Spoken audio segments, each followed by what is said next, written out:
He couldn't tell anymore.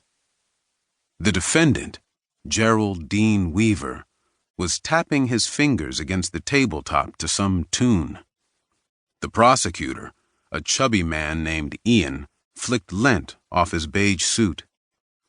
Dylan glanced back and saw his law partner, Lily Ricci, sitting in the spectator benches.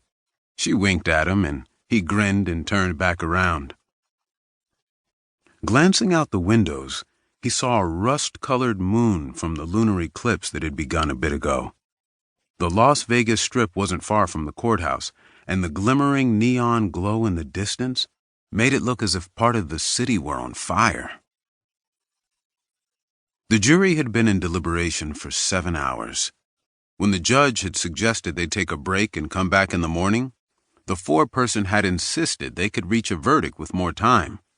Now, apparently, they had. The bailiff, a man whose forearms were bigger than Dylan's head, leaned against the judge's bench and silently mouthed the words, "What number?" Dylan mouthed back, 44. Trial number 44, and if he won, his 44th straight not guilty verdict. Defense attorneys and prosecutors like to tout their undefeated records at trial, but the truth was that prosecutors routinely dismissed or offered good deals on the cases they were likely to lose at trial, and private defense attorneys could fire their clients.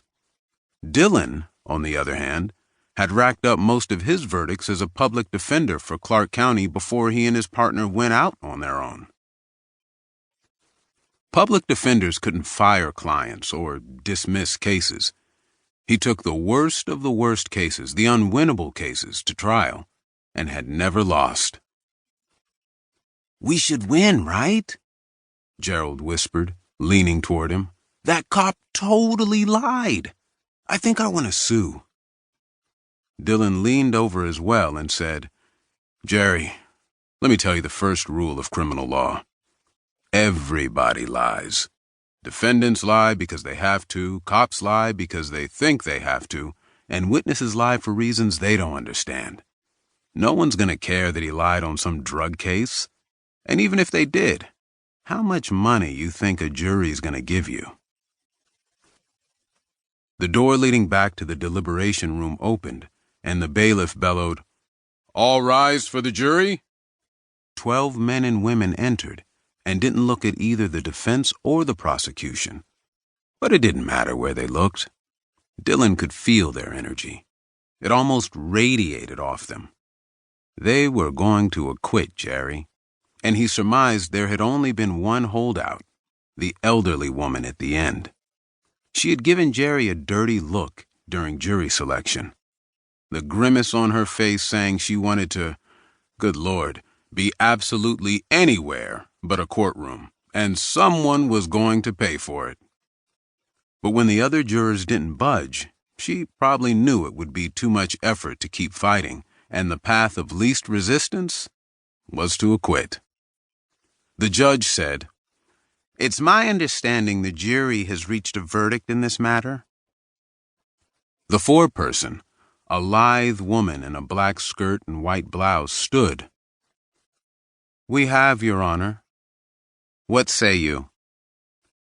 The foreperson raised the verdict form and read, "We, the jury, in the matter of the State of Nevada versus Gerald Dean Weaver, on count 1, distribution of a controlled substance, find the defendant, Gerald Dean Weaver, not guilty."